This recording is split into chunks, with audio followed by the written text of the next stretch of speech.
to talk about the urgent need to address narcissistic leadership before it costs you more than you think. Imagine walking into a boardroom where the energy feels off.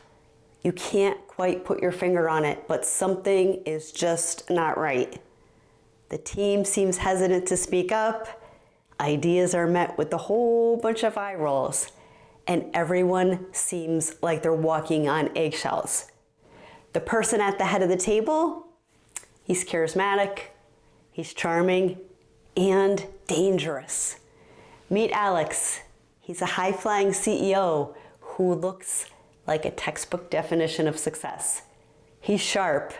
He has a sharp suit, the perfect pitch, and an unshakable confidence that really commands the room. But beneath the polished exterior lies a darker truth: narcissistic leadership. Alex thrives on admiration. He deflects blame like a pro, and he also views dissent as a personal attack. Sound familiar? Do you know someone just like Alex? Unfortunately, Alex isn't just a fictional character. Leaders like Alex exist in boardrooms, startups, and even in nonprofits. And they're costing organizations more than anyone realizes it. So there's a hidden cost of narcissistic leadership, believe it or not. Let's talk numbers. Studies show that narcissistic leaders can increase turnover by up to 30%. And that's because their toxic behaviors, it creates environments where employees basically feel undervalued and disengaged. And according to a 2023 study published in the Journal of Business Ethics, teams led by narcissistic leaders experienced 15% lower, yes, lower, job satisfaction and a 20% decline in team collaboration. And it doesn't just stop there. A meta-analysis in the Leadership Quarterly found that narcissistic leaders are 22% more likely to take high-risk decisions without considering long-term consequences. This often leads to catastrophic failures for companies. Remember the downfall of companies like Theranos. Do you remember Elizabeth Holmes, her charismatic but deeply narcissistic leadership? It drove the company to collapse, taking billions of investor dollars with it. So a narcissist, their charm becomes a trap. So why do narcissistic leaders rise so fast? Here's the tricky part. Narcissistic leaders look like great leaders, at least at first. They're confident, they're persuasive, and they often are excellent at selling a vision. They ace interviews and they charm stakeholders, making them feel and look like the perfect fit for a high-stakes role. But once they're in power, things unravel, and sometimes quickly. A Harvard Business Review study found that while narcissistic leaders may boost short-term performance, they're 18% more likely to create long-term instability. And that's due to poor decision-making, that lack of empathy that they carry, and toxic work cultures. So what are some red flags to watch for? If you're wondering whether you're dealing with a narcissistic leader, keep an eye out for these warning signs. The first one is excessive self-promotion. So they're the ones that are always taking credit for success while blaming others for the failures. They also lack accountability. There's a refusal to accept constructive feedback or admit that they're making mistakes.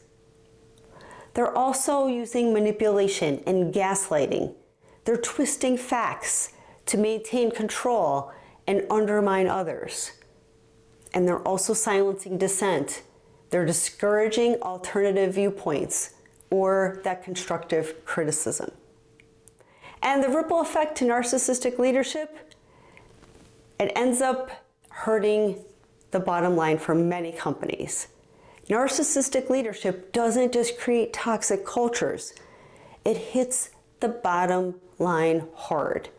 Organizations led by narcissistic leaders, they experience high turnover, lower productivity, and increased conflict. So these are the things that can really cost companies millions annually.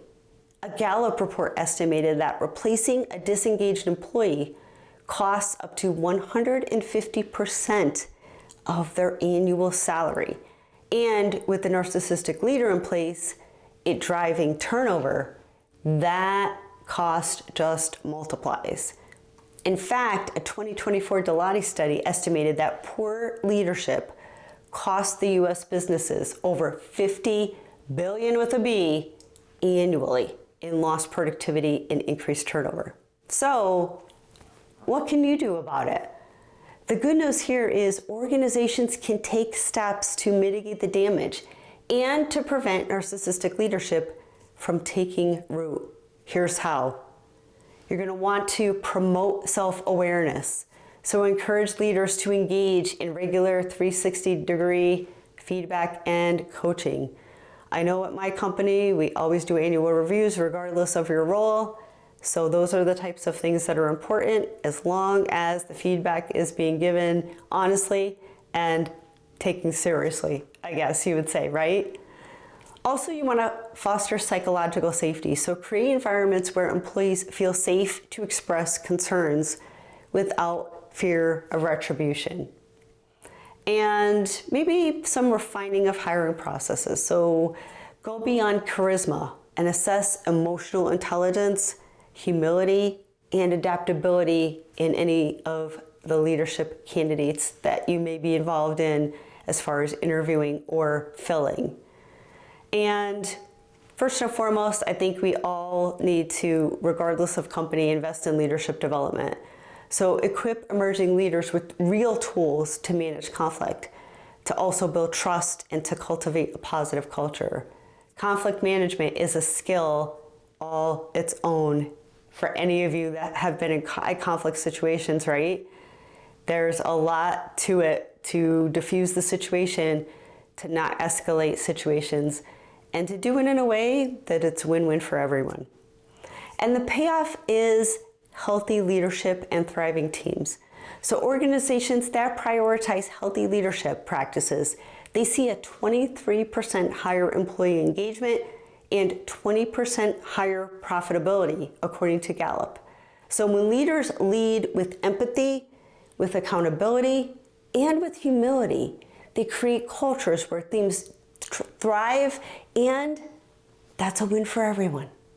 So the next time you spot an Alex in your leadership pipeline, remember, charisma might open the door, but character keeps the house standing and stable.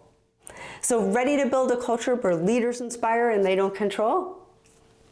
Let me know in the comments. Let me know some situations that you might have been in, whether you're filling a leadership role and unfortunately hiring an Alex, or maybe working for someone that has that narcissistic leadership tendency where you feel like you just want to run and hide. So if you found this content valuable, please consider sharing, please consider subscribing, and we will see you on the next video.